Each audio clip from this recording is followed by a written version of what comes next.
Hello, I'm Brent Stafford, and this is Aftermath of Murder Survivor Stories, a multi-part video series produced in support of the National Victims of Crime Week. This series features exclusive interviews with ordinary people who have experienced an extraordinary event, the devastating loss of a loved one through murder. Aftermath of Murder goes behind the headlines as survivors share their stories about the loss, grief, trauma, and the hope for healing in the aftermath of murder. Joining us today is Ray King Sr. His 15-year-old son, Ray Jr., was murdered by Clifford Olson, one of Canada's most notorious serial killers. Olson murdered 11 people between the ages of 9 to 18 in the early 1980s. Thanks for joining us today, Ray. Sure. Please share with us what you know about your son's last day. Well, it was July 23rd, 1981. I was working the afternoon shift, and I went to work. And normally I'd call him at lunchtime, and he'd be home. That night he wasn't. And I got home about 11:30, and I realized that he hadn't been home. I phoned the Westminster Police and told them my son hadn't come home. And they asked me, did he have a bike? And I said, yeah. I said, well, there's a bike tied up by the manpower office. You want to come down and identify it, which I did, and it was his. So you knew he was missing, Yeah. for sure. And it was a time when a lot of kids were going missing. And this was Clifford Olson was terrorizing the Lower Mainland. Yeah, but we didn't know it then. Right. What did you know? That just kids are going missing. And nobody seemed to know anything about it. 2 weeks go by, and then what happened? I think it was August the 8th. I heard in the morning they found a body out at Weaver Lake. And the RCMP came by. They wanted information about Ray's dentist because there wasn't enough to identify him. They needed his dental records. And then they got that and they went away, and I waited and I waited and I waited all day, watched all the newscasts, read the papers. 11:30 at night to him show up unannounced to tell me that they were 80% sure it was Ray. And they'd let me know in the morning if it was him or not. And by that point I was a basket case. I had a friend there with me and said, how can you leave him like that? And so they phoned out to Chilliwack, and by that time they'd identified him. And I just felt something die inside of me. For those of our viewers who don't know, it was over 33 years ago. Who was Clifford Olson, and what was the terror that he unleashed on the Lower Mainland? He was a lifetime criminal, probably from when he was 18 to 1981. He'd spent a total of 3 or 4 years on the street, the rest of the time in jail. And then he started driving around the city, picking up our kids, taking them out to remote places, drugging them, raping them, killing them. He didn't discriminate either. It was boys and girls, different ages. It was eight girls and 3 boys. The youngest was 9 years old, Simon Partington. And the oldest was 18. She was a German girl. She was here on vacation, hitchhiking around the province. Ray wasn't the last, was he? No, he was number 8. And there was 3 more. So describe how shattering it was, if you can. Oh, yeah. I don't know if I can describe it at all. He was my best friend. He was all my hopes, my dreams. Everything was gone. Like I said, I died inside. A big part of me. Tell us about Ray. Oh, he was beautiful. He was 15 years old. He was a happy kid. He loved everybody. He was pretty athletic. He played soccer, football, he skied. He had some artistic talent. I think we could have developed it. That he wanted to go that route. He had a very keen mind. He could figure out people really, really well. And unfortunately, he trusted everybody. And did he actually trust Olson, from what you think now? Yeah, I guess so. He went with him. Can you describe to us what happened, what Olson did to your son? Well, I think he was drugged, chloral hydrate and alcohol. He raped him. He drove a 3-inch nail into his head before he died, just to see what would happen, he said. And then I'm not sure how he killed him. And then he just threw him in the woods up at Weaver Lake and left him naked. Why is it important to share those details, Ray?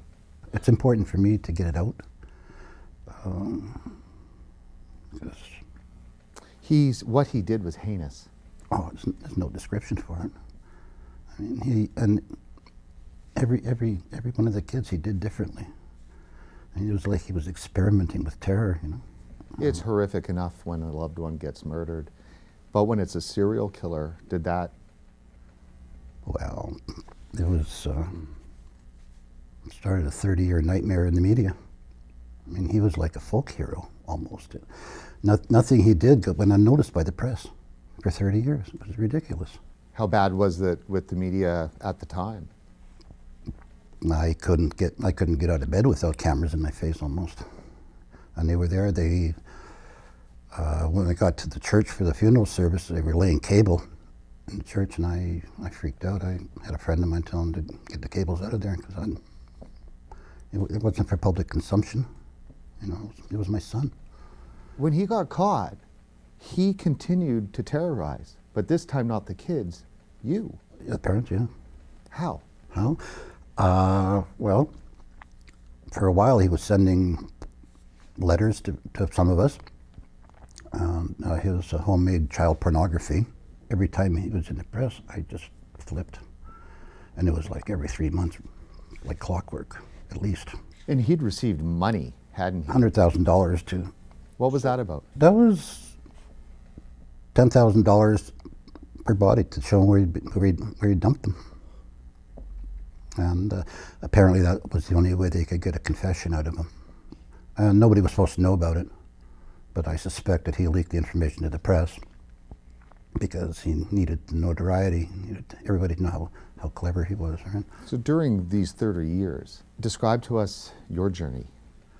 Well, it's in several parts. For the first 10 or 12 years, I thought I could probably continue a normal existence. I get my job, and I tried to stay away from the press. And I had a really physical job, so I could work out all the frustrations. And in 1989, I got into an accident, which the first of 2 neck fusions resulted.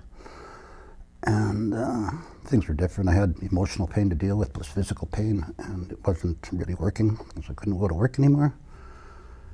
And painkillers were helpful, washed down with alcohol. Then I started finding out little bits and pieces about Ray's death that the RCMP hadn't told me, because they didn't tell me everything until 16 years afterwards.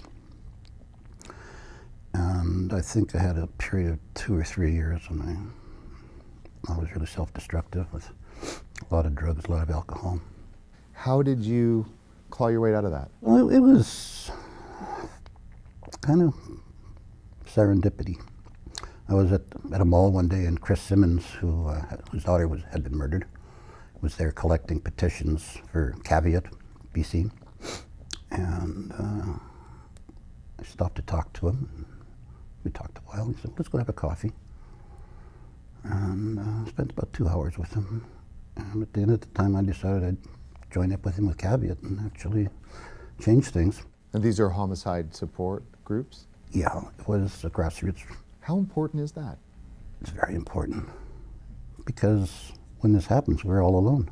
It's important that we can tell people how we felt. And I hadn't done any of that until probably 1994 or something. When Olson died, how did that change things for you? Oh, it was night and day. I felt the weight of the world lift off my shoulder when he died, because I knew I didn't have to deal with him anymore. Because it was constant for 30 years. It was just in the press all the time. So describe to us, our viewers, how you're getting through. Describe hope, if you can. Well,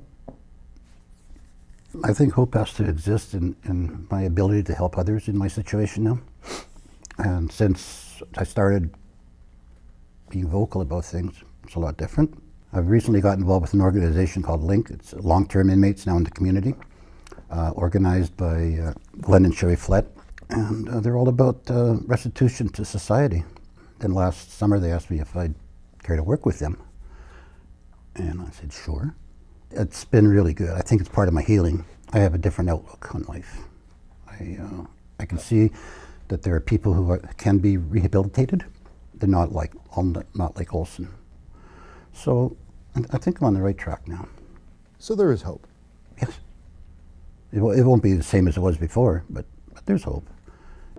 If you or someone you know has experienced a loss through homicide, go to the BC Victims of Homicide website at bcvoh.com to find available resources and information on upcoming support groups. If you're interested in volunteering or to make a donation, visit the BC Bereavement Helpline website. This has been Aftermath of Murder Survivor Stories.